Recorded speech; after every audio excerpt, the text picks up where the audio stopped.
Hi hello friends, welcome back. இன்றைக்கி ரித்திகாவோட lunch பாக்ஸ்க்கு சிம்பிளாக பன்னீர் சாண்ட்விச் தான். பன்னீரை துருவிட்டு கொஞ்சம் ஸ்பைசஸ் போட்டு இந்த மாதிரி ஸ்டஃப் பண்ணி கொடுத்துட்ருவேன். கூட ஃப்ரூட்ஸ்க்கு வந்து கோல்டன் கிவி வச்சேன். கிவிலே வந்து 2 இருக்கும், கோல்டன் அண்டு க்ரீனுன்னு. அதில் ஸ்பெஷலாக இந்த கோல்டன் கிவி வந்து செம்ம டேஸ்ட்டாக இருக்கும். கொஞ்சம் ப்ரைஸியாக தான் இருக்கும், ஆனால் கொஞ்சம் வேர்த்துன்ற மாதிரி தோணும்.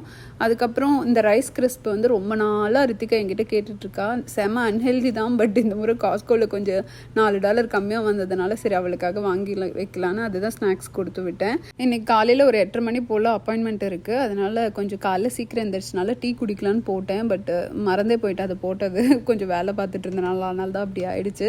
அப்புறம் கூடவே வந்து பிரேக்ஃபாஸ்ட்டும் செஞ்சு வச்சுட்டு போயிட்டேன். சென்னா மசாலா தான் இன்னைக்கு காலைல பிரேக்ஃபாஸ்ட்க்கு வித் சப்பாத்தி.